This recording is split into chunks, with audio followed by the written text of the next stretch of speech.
За сайн уу манайхан кино channel байна. За өнөөдрийнхөө дугаараар та бүхэндээ Азад болсон тийм аимшигт сүнсний хэрэгүүдийн талаар түүхүүдийн талаар ярьж өгөх болно. За тэгээд өмнөх дугаарт маань Хятад болсон сүнсний түүхийг ярьсан бол энэ удаадаа маш олон оронд болсон аимшигын сүнсний түүхүүдийг та бүхэндээ бэлдсэн байгаамаа. За бүгдээрээ эхний хэрэгтээ орцгоё. За энэ болохоор нэг сүнстэй байшингийн нууц байгаа. За ер нь Солонгост маш олон тийм сүнстэй байшингууд байдаг. За энэ дундаас хамгийн алтартай ингээд интернетээс шууд хайлт хийвэл баг эхний 5-т одоо гарч ирэхээр түүх нь бол Ёндогийн аимшигт тийм сүнстэй байшин түүх байгаа юм. За бүгдээрээ хэрэгтэй орцгоё. За энэ түүх нь болохоор 1980-ад онд Солонгосын Ёндог хэмээх далайн гэргийн тийм нэг жижиг хотод байдаг нэг байшин баригдсан байна л да. Тэр хотод нь за тэгээ энэ байшин нь бол анх харахад зүгээр жирийн л нэг тийм орон сууцсан юм боловч оршин суугчид нь ерөөсөө тэр байшинд удаан ингээд амьдэрдгүй юм байна. Байнга солигдчихийдэг юм сонин байшин юм байна л да. За тэгээд хүмүүс энэ байшинд ингээд амьдарч байгаа үедээ маш тийм хачин дуу чимээ сонсох те хүүтэн ингээд салхи мэдрэх ундаж байхад нь одоо хин нэг ингээд ширтэж байгаа юм шиг тийм санагдах зэрэг зүйлийг бол мэдэрдэм байна. За тэгээд судлаачид болохоор бас орон нутгийн иргэдийн одоо энэ яриагаар болохоор энэ байшин нь Солонгосын дайны үеэр амиа алдсан тийм оюутан цэргүүдийн булшин дээр баригдсан байж магадгүй гэж таамаглаж юм байна л да. 1950-ад онд бол одоо Жансарын одоо далайн тулааны үеэр ойролцоогоор тийм 700 орчим оюутан цэрэг бол энэ үеэр амиа алдчихсан юм байна. За тэгээд энэ цогцос одоо цогцуудын ингээ булсан газрын дээр энэ байшинг одоо барьсан байж болцсошгүй гэж одоо судлаачид болон тухайн одоо орон нутгийн иргэд нь таамаглалт юм байна л да. За тэгээд цаг хугацаа өнгөрөх тусам энэ одоо байшин амьдарч исэн хүмүүс маш олон тийм зүйлтэй ингээд тулгарч исэн. За тэгээд шатны хонгол тийм урд хар үсээ ингээд унжуулсан тийм эмгтэй бол сүнс байнга харагддаг гэж байгаа байхгүй юу. За тэгээд шүн дунд хаалга одоо өөрөө ингээд чихэрч онгоох те. Тэгээд онгоож жоод шууд хаагдах. За мөн цонхоор ингээд харахад хин нэгэн одоо ингээд цонхны цаанаас ширтэж байгаа юм шиг тийм мэдрэмж төрөх те. Тэгээд цахилгаан хэрэгслүүд нь гинт ажиллагаагүй болох. Эсвэл гинт шатах гих зэрэг маш тийм сонин паранормал тийм үзэгдлүүд бол энд их гарч ирсэн юм байна. За тэгээд нэгэн хос нэг удаа энэ байшинг маш тийм хямд үнээр худалдаж авсан юм байна л да. Тэгээд залуухан хос байсан юм байна. Тэгээд энэ байшинг яагаад худалдаж авсан бэ гэхээр далайн эргийн хот болохоор тэр байшин дотроо тийм далайн эргийн гоё хоолны газар нь одоо нээхэр шийдсэн юм байна. Тэгвэл тэд удахгүй одоо энэ маш олон тийм сүнстэй ингээд таарсан байгаа юм л та. Тэгээд бүр ингээд үнэхээр за энэ байж чадахгүй байна гэж дарамтанд ороод тэгээд ресторан ч гэсэндээ удахгүй дампуураад тэгээд энэ байшин бол орхиж явсан байт юм байна. За тэгээ үүний дараагаар тэд нар энэ байшин болохоор тийм Солонгос одоо бөө удгнуудыг авчираад тэгээ лам нарыг бас ингээд авчираад тэгээ тийм юу ёслол маягийн юм хийсэн юм байна л да. Сүнсийг одоо ингээд зайлуулах. Тэгээд тэр ёслол нь бол амжилтгүй болсон. Тэгээ сүнснүүдийн ерөөсөө дийлээгүй болохоор ахиж өрн тэнд лам ам ерөөсөө авчираагүй юм байна. За тэгээ одоо энэ байшин болохоор ямархуу байдалтай байгаа вэ гэх юм бол ер нь бол хинч амьдрахгүй тэгээ хаягдсан байдалтай тэгээ доторх одоо эд хогшин ч гэсэндээ эвдэрч мууцсан тийм байдалтай байгаа юм байна. За тэгээд аимшигын түүх сонирхогчд те бас саваагүй тийм хүүхдүүд энэ байшинд очиж бичлэг хийх те зарим нь ингээ орж үзэж ингэж тоглох гэх юм уу тиймэрхүү зүйлүүд бол мерсер бол болж исэн юм байна. Тэгээд тэр хүмүүсийн одоо хэлж байгаа ютуберуудын бас хэлж байгаагаар яг ороод ямар мэдрэмж авсан бэ гэх юм бол маш толгоо маш ингээ хүчтэй өвдсөн гэж байгаа байхгүй юу. Тэгээд ингээ биеийн хамаг биеийг харцаах те сэтгэл түгших зэрэг тийм эвгүй мэдрэмжүүд төрж исэн. За мөн гэртээ очиод ч гэсэндээ ерөөсөө ингээ тайван байж чадахгүй хэд хоног унтаж чадахгүйсэн гэж байгаа байхгүй юу. За тэгэхээр иймэрхүү байшинд ер нь орж үзээд ер нь дими байдаг. Ялангуяа ийм энерги муутай тийм сонин газруудад очих юм бол хамгийн эхэлж ингэж амьсгал ингээд давчдах мөн толгоо маш ихээр өвддөг байгаа. Энэ нь бол тэр газар бол ямарваа нэгэн одоо паранормалтэй хий үзэгдэл ч юм уу бугч төр байгаа илэрхийлж идэм байлээ. За тэгэхээр бүгдээр бас иймэрхүү газар руу саваагуудаж очиод авч хэрэггүй гэж хувьдаа хэлбээр байна.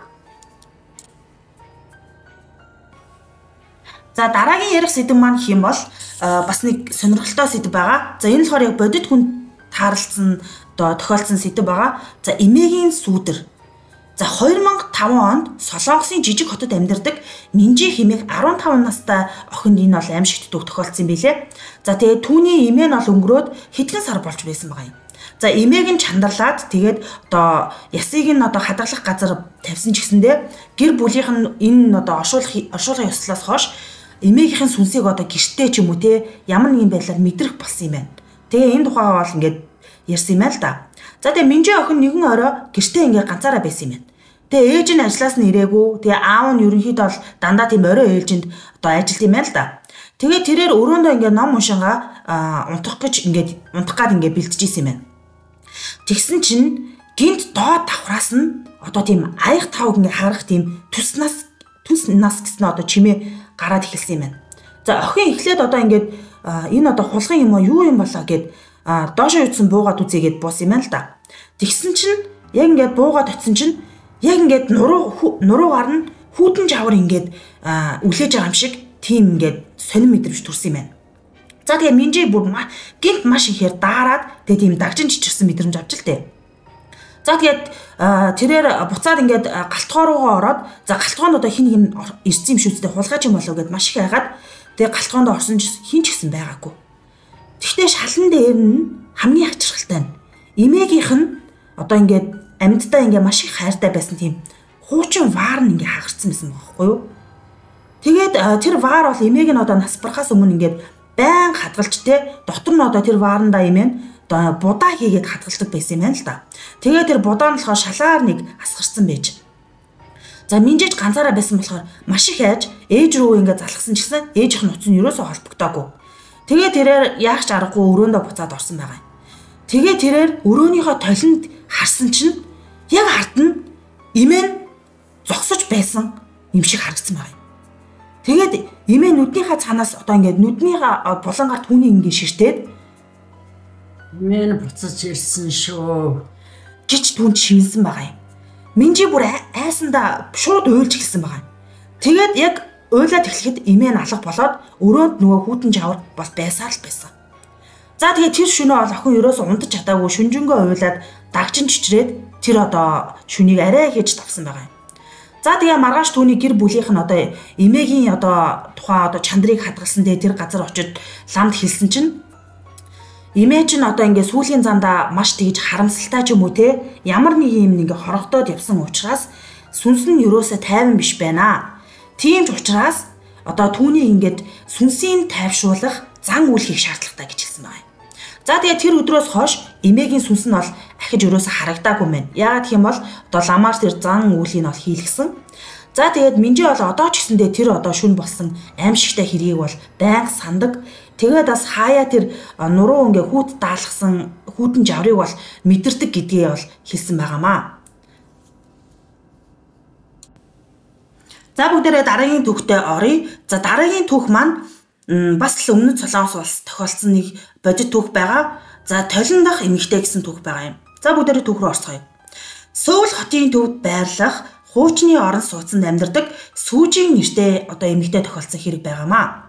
За энэ явдал нь бол 2018 онд Сөүл хотод болсон байгаа юм. За энэ хуучны байр нь болохоор 1970-ад оны үед баригдсан маш тийм хуучирсан хүүтэн ер нь тийм нэлээд мэлэгдсэн тийм байрлал гэж хэлж болно. За тэгээ Сүүжийн бүсгүй маань шинэ байрандаа нүүж ирснээс хойш 2 сар одоо өнгөрсөн байгаа юм. Гэтэл нэгэн орой тэрээр одоо шөнийн 1 цагийн үед усанд орохоор угаалгын өрөөнд орж л дээ. За тэгээд угаалгын өрөөндөө ороод өрөөнд нь байсан маш тийм том толлыг ингээд хараад ингээд нүүр амаа ингээд янзлаа зогсож байсан чинь толлины өмнө яг ингээд зогсож байхдаа санамсаргүйгээр ингээд толлин ингээд харсан чинь яг ард нь нэг эмэгтэй зогсож байгаа юм шиг харагдсан байна. За тэр эмэгтэй нь болохоор маш тийм урд гар үстэй, тэгээ тийм цагаан дашинцтай эмэгтэй байсан гэж.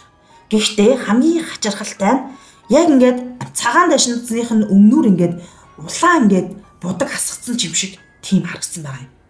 За тэгээд Сүүжийн бүр маш их айгаад угаалгын өрөөнөөс шууд гарсан байгаа юм. За тэгээ угаалгын өрөөнөөс гараад дахиад ингээ угаалгын өрөөндөө ингээд ороод гарсан чинь за би магадгүй ингээд хүн ингээд хулгайч ч юм ороод ирсэн байж магадгүй гэдээ орсон чинь угаалгын өрөөнд нь хинч байгаагүй. За тэгээд Сүүжийн маань шууд одоо ингээд өөрийнхөө өрөөнд ороод хаалгаад өгсөн байгаа. Тэгээ тэр шүнжэнгөө бол ерөөсөө өрөөнөөсөө нэг ч гараагүй. Яагаад гэх юм бол энэ байшин бол сүнстэй гэдгийг нь бол гадарлсан. За маргааш өглөө сүүжийн бүсгүй байрны эзэнтэй уулзаж одоо болсон явдлаа ярьсан байна л да. За ингээд би сүнс харлаа. Энэ байр чинь ямар учиртай юм бэ те? Яагаад намайг энэ байрнаа ингээд оруулж байгаа юм гэсэн чинь байрны эзэн түүний одоо ингээд яриаг нь сонсоод нэглэн гүн ингээд санаа алдсан юм байна л да. Хай. За энэ байранд бол 20 жилийн өмнө нэгэн эмэгтэй одоо юу амьдардаг байсан юм аа. Тэр эмэгтэй нөхрийнхөө одоо тийм ор хүнчлийн асуудалд уурлаад тэгээ угаалгын өрөөнд өөрийгөө боомлж нас барсан гэдэг. Тэгээ түүний цогцыг нь олдоход түүний нүд нь яг л одоо чиний харсан шиг тийм маш аимшигтай болцсон байсан. Мөн одоо ингээд цус ингээд урсаад тэгээд ингээд цус нь яг өмсөж байсан цагаан дашинц дээр нь ингээд асгарсан тийм байдалтай болцсон байна л да. Тийм учраас ч гэсэндээ сүүжин эмэгтэй энэ тухайн эмэгтэй сүнсийг бол яг угаалгын өрөөнд харсан юм аа. За тэгээ сүүжин бол шууд тэр одоо яриаг сонссноос хойш энэ байрнаас шууд нүүсэн. Тэгээд маргааш нь ирээд бол ингээд өөрийнхөө орхиж авсан бүх зүйлүүдийг ингээд авахар ирсэн байгаа юм. За тэгээд тэр өдрөөс бол сүүжин бол ингээд толинд харахаас ингээд айдаг тийм трама авцсан байсан гэж хэлсэн байгаа юм. Тэгээ байрны ер нь тэр байранд орсон шинэ орсон суугчдад ч гэсэндээ одоо ч гэсэн тэр угаалгын өрөөнд тэр толиноос ингээ өөрийг нь маш зэвүүцэлтэй харж байгаа тийм цагаан дашинцтай эмэгтэйг хардаг гэж мэдүүлдэг. Тэгээ энэ байранд бол ер нь хүн тогтдоггүй ойр ойрхон ер нь солигддог гэж ярьд юм байна. За бүгдээрээ дараагийнхаа түүхтэй оръё. За энэ түүх маань өмнөд Солонгос улс болоогүй Малайз улс болсон тийм түүх байгаа. Гэхдээ маш сонирхолтой юм шиг болохоор та бүхэндээ ярьж өгөхөөр шийдлээ. За 3 дугаар давхрын 303 тоот. За энэ үйл явдал нь болохоор Куала-Лумпурын захад байрлах нэгэн коллежийн дотор байранд болсон үйл явдал байгаамаа. За тэгээд энэ явдал нь болохоор одоо ч гэсэндээ Малайз оюутнуудын дунд ярилцаар байдаг тийм аимшиг түүх. За тэгээд тэр дотор байрны 303 тоот өрөөнд орсон оюутнууд маш тийм хачин одоо зүйлүүдийг харж мэдэрсэн талаараа ярьдаг байна. За энэ түүх нь 2020 онд Адам хэмээх тийм оюутанд одоо шинэ хичээлийн жилд эхлэхэд нь тохиолдсон тийм явдал юм байна л да. Тэр оюутан маань 303 тоот өрөөнд байрлах болсноор бүх үйл явдал хийсэн байна. За энэ өрөө нь бусад өрөөнөөс хамаагүй хэмд байсан учраас Адам одоо тухайн үедээ мөнгө муутайсан болохоор шууд энэ өрөөнд орсон байгаа юм. За тэгээд анхны шөнөө тэрээр унтаж байхдаа гинт ингээ шөнийн 3 цагт ирсэн байгаа юм. За тэгээд өрөө нь маш тийм хүйтэн санагдсан байгаа юм. Одоо ингээ ямар нэгэн сүнстэй байшин ч юм уу те сүнстэй газруудын ингээ түүхүүдийг судлаад үзэхээр яг сүнс байгаа газар тийм хүйтэн агаартай тийм жавартай байдаг гэсэн их гарч ирж байгаа байхгүй ийм үйл явдал. За тэгээд өрөөнд нь маш тийм хүйтэн жавар тархаж орчин тойрон нэг л тийм сонин мэдрэмж төрөө явцсан юм байна л да. За тэгээд Адам ингээд орны доороос хин нэгний маш тийм урт хар үс ингээд сагсаасан байдалтай одоо унжиж байгаа харагдсан байна л да. Тэгээд тэрээр ихэндээ ингээд нүдээ ингээд сайн цавчиж хараад зүүдэлж ингэж утсан байгаа. Тэгсэн чинь нүдээ ингээд нэгээд буцаад ансан чинь нөгөө үс нь алга болсон байсан. За тэгээд тэр шүндээ маш их айгаад би одоо сүнс харчлаа гэд тэгээд маргааш өглөө болоод за би айгуул зүүдэлсэн юм байлгүйгээд зүгээр хичээлдээ явсан байгаа. Тэгээ шүн ингээд ахаад унтахаар хөвцсөн чинь ахаад зүүдэндээ тэр урт хар ус нь бүр ингээ эмхтэй хүн болсон байсан байна. За тэгээ тэр эмхтэй орон доороос нь түүний чихэнд маш сонин зүйлүүдийг шивнэжсэн. Энэ өрөөнөөс зайл гэж хэлээд нөгөө эмхтэй нь бүр ингээ толгоогоо өргөөд Адам руу харсан байгаа юм. За тэгээ Адам харт харсан зүүднээсээ сэрээд нүднийх нь өмнө яг нөгөө эмхтэй нь боддороо зогсож исэн. Тэрээр айсандаа бүр маш их чангаар орилоод тэгээ хаалх руу гүйж гарсан байгаа юм. За ингээд өрөөнөөс гараад ингээд нөгөөд ч юм орилж чарлаа. Тэгсэн чинь хамгаалагч хүрээд ирсэн юм аа л да. Тэгээ хамгаалагч нь асуусан байгаа. Чи одоо яагаад орилоод ингээд шүн дунд орилоод ингээд бусдын амгалан тайван байдал алдагдуулаад байна. Юу болсон бэ гэдгсэн чинь нөгөө Адамын маань царай нь хувхаа цайсан байгаа байхгүй юу? Тэгээд хамгаалагч түүнд хандаад чи одоо арай 303 тоодод орсон юм шүү дээ гэд маш нухацтай асуусан байна. Адам толгой тохиод тийм ээ би 303-аас гарч ирлээ гэд тэгсэн чинь нөгөө хамгаалагч нь маш гүнзгий ингээд санаалтаад түүнд болсон явдлыг ярьж өгсөн байна. Энэ өрөөнд 5 жилийн өмнө нэгэн охин амиа алдаж одоо амиа хорлсон юм аа. Тэр охин одоо найз залуудаа хаягдаад Тэгээ түүний цогцыг бид нар орон доороос олж исэн. Тэрээр маш тийм урт хар устай тийм охин байсан. Тэгээ түүний урт хар ус нь шалан дээгүүр сагсааж унтсан байдалтай байсныг би одоо хүртэл санаж байна. Тэгээ тэр үеэс хойш тус өрөөнд оюутнууд бол маш хачин тийм зүйлүүдийг бол хардаг болсон. Тэгээ энэ ийм түүхтэй шүү. Тэгээ ер нь бол 303 тоодод хүмүүс оруулдаг шүү дээ. Чи яаж орсон юм бэ гэд маш их гайхсан байгаа юм. За тэгээ Адам бас л тэр шүндээ маш хурдан ачаага баглаад таньдаг найз ах руугаа явсан байна. За тэгээд энэ явдлаас хойш 303 өрөөнд бол нэг ч хүүхэд оруулаагүй. Тэгээ энэ өрөөг бол битүүмжлээд тэгээ хизээж ашиглагдахааргүй тийм өрөө болгосон юм байна. Гэхдээ зарим оюутнууд шүн дунд тухайн байрны ингээд ханнаас нь тийм хан тогшох чимээ те эсвэл хаалга балбах чимээ эмэгтэй хүний шивнэх дуу зэргийг сонсдог гэж бол хэлж исэн. Тэгээ магадгүй энэ дуу нь бол тэр 303 дугаар өрөөнөөс бол гардаг байж магадгүй юм те. За дараагийн сэдэв маань болохоор бас Азид тохиолдсон нэг сонирхолтой тийм аимшиг түүх байгаа. За энэ явдал маань Индонезийн Жакарта хотын захын тийм дүүргийн тийм бяцхан тосгонд тохиолдсон явдал байгаамаа. За 2005 онд болсон энэ аимшигт явдлыг тухайн нутгийн орсон суугчид нь болохоор одоо хүртэл ам дамжин ярьдаг. За тэгээ энэ сүнс нь бол жирийн нэгэн сүнс биш те. Харин хүнийг ингээд алах зорилготой тийм хорон санаатай тийм сүнсний түүх байгаамаа.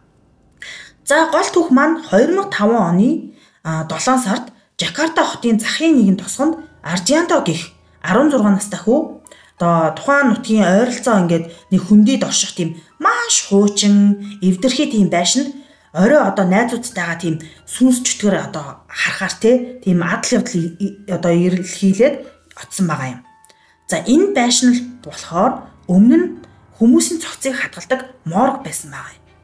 За Ардианто найзуудтай хэлэхдээ за энэ байшинд орсон хүн дахиж хизээч олддоггүй гэсэн. Бид нар бол энд бол зүгээр л тоглохоор ирсэн шүү дээ гэд юу ч бодлого инээлдээд зогсож исэн байгаа юм. Тэгээд тэд нар орой болж харанхуй болтол ингээд тэр байшинаа ингээд эсэн бүсийн тоглоом тоглоод тэгээд байжсэн чинь Ардианто гих нөгөө хүү гинт алга болцсон. Найзууд нь бүр түүнийг хайгуу эрен хасан ч гэсэн ерөөсөө олж чадаагүй. Тэгээд мэдээж жоохон хүмүүс юм чинь бүгд айд сандарцгааж эцэст нь ол ингээд эцэг ихтэй тэгээд цагдаа нарт мэдгдсэн байгаа юм л да. За тэгээд тухайн үедээ цагдаа нар ирж байшингийн дотор бүх хэсгийг нэгжиж Ардиантогийн цогцсыг болсон байна. Түүний цогцсны байдал нь бүр үнэхээр аимшигтай байсан. Түүний бүх бие нь ингээд зүсэгдсэн, хумсны ингээд урагдсан тэгээд түүний хумс нь ингээд маш ингээд ургацсан, тэгээд хар болцсон, нүд нь бүр ингээд цагаанаар хэрэгэлцсэн байсан байна. Бүр ерөөсөө ингээд яаж ч ингээд ямар байдлаар өгсөн тодорхойгүй маш аимшигтай болсон байгаа байхгүй юу? Тэгээ Ардианто яг л сүнс харсан хүн шиг нүдээ бүр ингээд нээлттэйгээр тэгээ амаа ингээд ангаацсан юм шиг хөшөөд ингээд өгсөн байсан юм алсан байгаа юм. За ингээд цагдаа нар түүний үхлийн шалтгааныг тодруулах явцад маш нэгэн хачирхалтай зүйлийг бас давхар болсон байгаа юм. Ардиантогийн хүзүүнд маш тийм урт гялалцсан тийм хар ус ингээд олцсон байгаа. Ингээд хүзүүнд ингээд хар урт ус ингээд орооцолцсон байсан юм байна л да. Тэгээ цагдаа нар усыг нь шүүхийн шинжээчийн лабораторид ингээд шалгуулахад энэ нь жирийн нэгэн хүнийх биш харин Кунтиланаг хэмээх сүнсний ус гэдгийг тогтоосон байгаа юм. За энэ Индонезид болохоор Кунтиланаг хэмээх ийм сүнс байт юм байна л да. Энэ нь ямар сүнс вэ гэхээр Индонезийн ард түмний дунд энэ Кунтиланаг хэмээх сүнс нь бол маш алдартай сүнс юм байна. За энэ нь болохоор энэ сүнстэй таарсан хүмүүс бол үхдэг.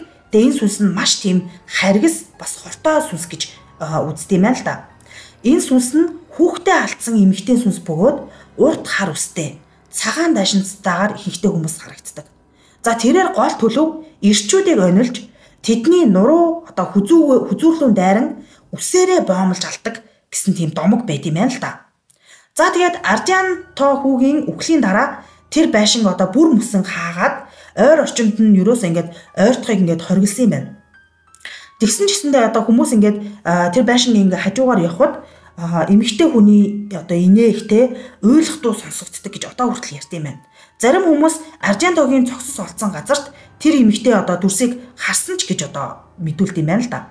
За энэ явдлаас хойш Кунтиланаг нь зөвхөн хуучин байшин гэлтгүй Жакарта хотын захын тосгодоор хэрэн тэнж ирчүүдийг ингэж урин дуудаад Тэгээд алдаг гэсэн тийм цуурхал бол одоо хүртэл хүмүүсийн амд амжин ярьд юм байна. За тэгээд та бүхэнд энэ сэдв маань сонирхолтой байсан гэж найдаж байна. За дараагийн сүнсний түүх маань Японд болсон түүх ээ. За энэ сүнстэй холбоотой хэрэгүүдийг бол Японд бол зөндөө болдог. Японыг бол өстой орхидуулж болохгүй юм шиг санагддаг. За тэгээд энэ бол маш аимшигтай бас сонирхолтой түүх шиг санагдсан. За хоосон сургуулийн хөнгөлдөх Япон охины сүнс гэж байна.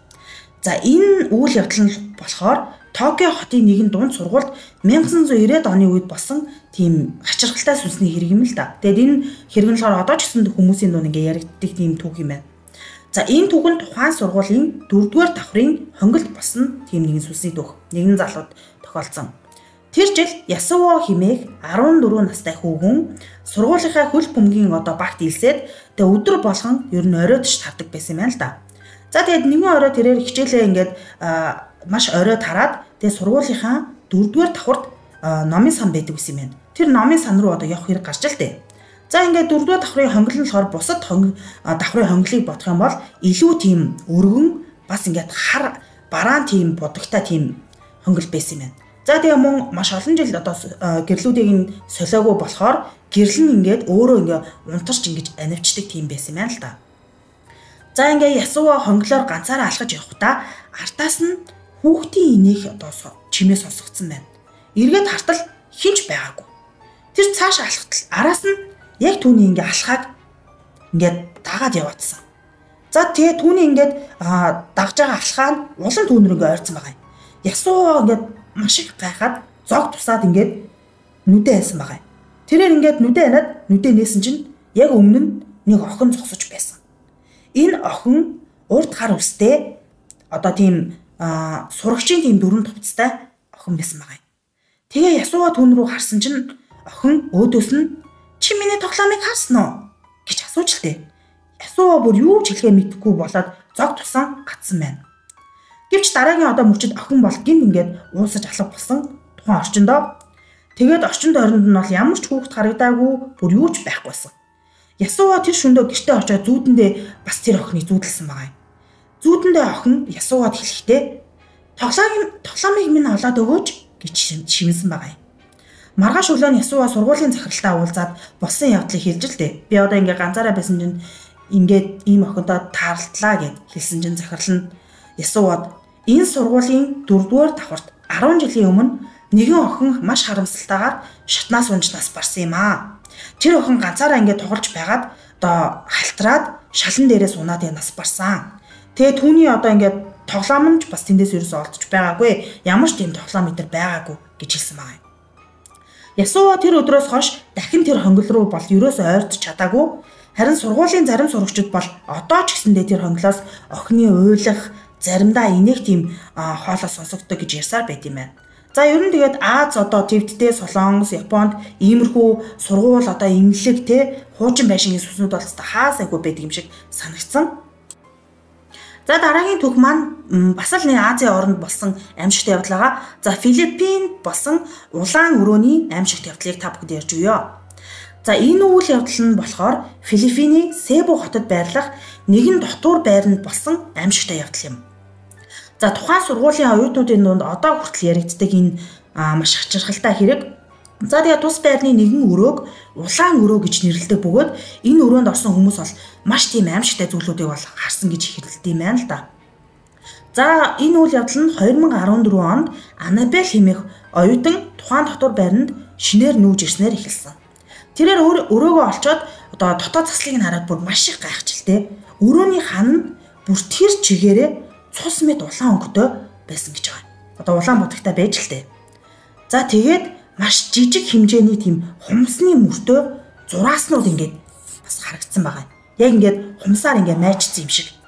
За тэгээ анхандаа Анабель энэ өрөөний уур амьсгал нь маш тийм хүүтэн маш эвгүй санагдсан ч гэсэндээ за би нэгэн тал энэ өрөөнд орсон юм чи хичээлээ хийгээд хичээлээ хийн маш завгүй байсан тул нэг олон зүйл анзааралгүй өнгөрсөн байгаа юм. Гэвч нэгэн шөнө тэрээр ингээд маш хүнд мэдрэмж аваад сэрсэн байгаа юм. Түүний гар дээр хин нэгэн чангаар ингээд түүний гар дээр ингээд хин нэгэн чанга бацсан юм шиг тийм мөр гарсан байгаа юм. Гэтэл яг түүний орны хажууд нэгэн бүдүүн хоолоогоор "Чи миний орон дээр хэвтэж байна" гэж шивсэн байгаа юм. Анабель бүр тэр даруйд орноос өсрөн босоод гэрлээ асаахад өрөөнд нь хинч байгаагүй. Гэвч орны гудсан дээр хин нэгний одоо ингээд суусан мэд тийм хонхоргоо үлдсэн байсан. Үнэхээр аимшигт байгааз. Хэрвээ бидэнд ийм тохиолдсон бол яах вэ? За тэрээр бүр үнэхээр ингээд айгаад тэ шүнжэнгөө сэрүүн хонсон байгаа юм. За тэгээ өглөө байрны ахлагчтай уулзахад одоо байрны ахлагч түн юу гэж хэлсэн бэ гэхээр энэ өрөөнд өмнө нь нэгэн оюутан охин өөрийгөө боомлж алсан. Түүнийг олоход түүний цус орон дээр асгарсан байсан. Тэгээ түүнээс хойш энэ өрөөг хүмүүс улаан өрөө гэж нэрлэдэг болсон. Зарим нь одоо шүн бүр тэр охины хоолойг сонсдог гэж хэлдэг гэж хэлсэн байна. Тэгээд одоо яагаад ч ингээ хүн хүсэн өрөөнд хүмүүсийг оруулаад бэдгийн мэдгүй юм да тий. За ингээд Анабель тэр оройнд бол шууд мэдээж нүүж гарсан. Юугээл тэгэл сүнс шүглсэн тийм газар байгаад байх вэ? Тэгээд энэ явдлаас хойш бүр энэ өрөөг албан ёсоор улаан өрөө гэж нэрлэх болсон юм байна. Тэгээд ер нь бол дахиж ер нь энэ өрөөг хүмүүс түрээслэхээ болсон юм байна л да. За тэгээд одоо ч гэсэндээ зарим оюутнууд энэ нь одоо өрөөний хаалганы цаанаас эмэгтэй хүний одоо ойлгох чимээ сонсогддог гэж хэлт юм байна. За тэгээд нэгэн л шүглцэн одоо ингээд чөтгөр шулан бол одоо тухайн одоо газрыг аривлжтэй одоо ингээд аргахдахгүй л ер нь өөрөө алга болно гэж юу байх вэ тий. За дараагийн ярих түүх маань хэм бол Японд болсон нэг гунигт сүнсний түүхийг та бүхэнд ярьж өгье. За заавал яагаад сүнсний түүх аимшигтай байх ёстой гэж тий. За сүнсний энэ түүхийг маань цэцгийн үнэр гэж нэрлэдэг. За энэ түүх маань Японд болсон тийм нэгэн гунигтай түүх байгаамаа. За энэ түүх маань Японы Кюшу арал дээр байдаг нэгэн жижиг тосгоны эмгэнэлт хайрын тухай тийм сүнсний түүх байгаамаа.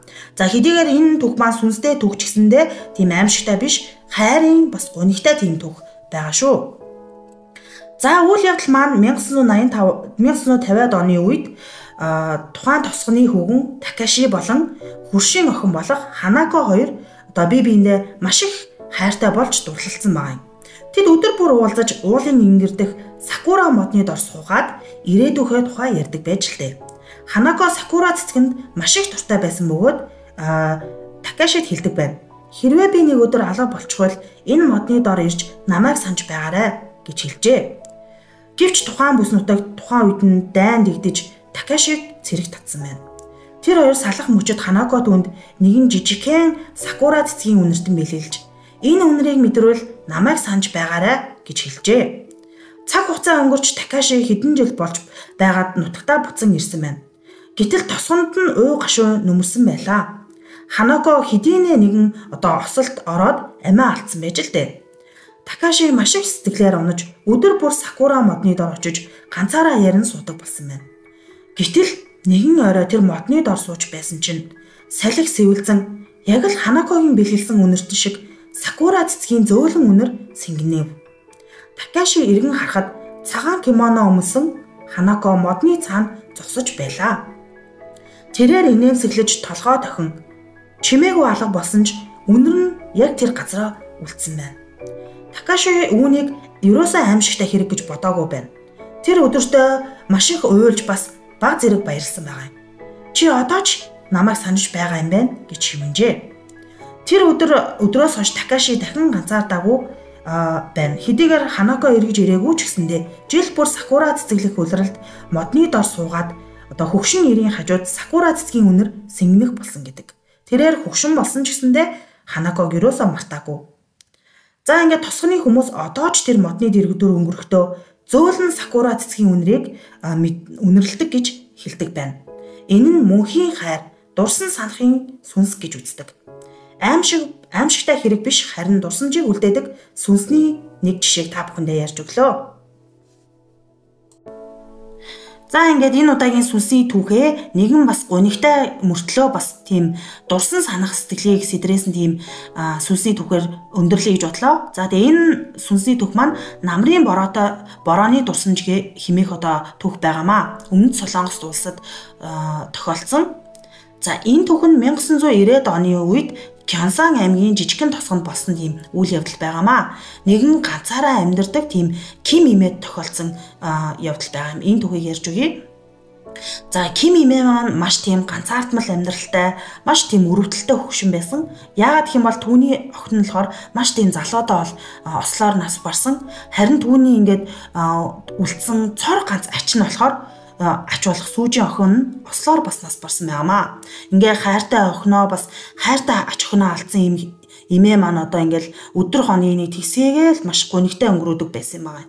Тэгээ тэрээр ингээд өдөр бүр ганцаардмал амьдралтай болсон болохоор охиноо одоо ерөөсөө ингээ марталгүй те өөрөө айл болох завгүй байх гээд өдөр бүр ингээд амтад кекс хийгээд тэгээд ач охиныхоо дуртай байсан гүзээлзэгний одоо тийм шүүсийг ширээн дээр тавьж орхидог байсан юм байна л да. Тэгтэл намрын нэгэн бороотой өдөр Ким Имэ одоо шүүгээгээ ухаж байгаад ач охиных нь үлдээсэн улаан малгайг болсон байгаа юм. Тэрээр үүнийг үзээд нулимс туслуулан хэлсэн байгаа юм. Имэн чамаагаа маш их санаж байна хэмээн шивнсэн байгаа тухайн малгайд. Тэр шөнө намрын нэгэн одоо бороотой өдөр байсан. Бороо шивэрж салхи хэсгэрэх үед маш тийм хачин мэдрэмж төрсөн юм байна л да. Галтгооны өрөөнөөс аяг савны чимээ гарч Имэн тэр чимээг сонсоод шалтгаангүй инээмсэглсэн. Тэрээр өндийж очоод ширээн дээрхийг харах юм бол гүзээлцний шүүс хийсэн аяг нь баг зэрэг дундарсан. Тэгээ жижигхэн ховл ингээд үлдсэн мэт байхыг анзаарсан юм байна л да. Яг ингээд гүзээлцгнийх нь шүүснээс хэнийг уусан мэт. Имэн ихэндээ гайхаад жаахан айсан ч дараа нь инээмсэглэн миний сүүжин имэдээ иржтэй гэж шивнсэн байна. Тэрээр ач охиных нь сүнсэн нь ирээд имээгийнхаа хийсэн гүзээлцгний шүүсийг уугаад явчтэй гэж дотроо бодчихлээ. Тэр цагаас хойш намрын бороо орсон өдөр бүр галтогооноос сэтгэлд дулаахан чимээгүй хөдөлгөөн мэдрэгддэг болсон байна. Хинч түүнийг хараагүй гэхдээ Ким Имэ хэлэхдээ би охиноо ирсэн үед мэдэрдгээ. Тэр намаа хизээж орхиогүй гэж хэлдэг байна. Ким Имэ маань 93 нас хүртлээр маш сайхан насалж байгаад өөд болохдоо яг л тэр л бороотой өдөр нам тайван унтаж байгаад дахин ач охинтойгоо уулзсан байх. Тусганыхан одоо ч түүний одоо гэрийн дэрэгдүр өнгөрөхдөө гүзээлцэгний үнэр түүний гэрээс сэнгэндэг гэж хэлдэг байна. Тэд үүнийг одоо дурсамжийн сүнс гэж нэрлэдэг байна. Тэднийг одоо зөвхөн тухайн сүнснүүдийг мартаагүй тийм хүмүүст л тэр сүнснүүд нь мэдрэгддэг, заримдаа харагддаг.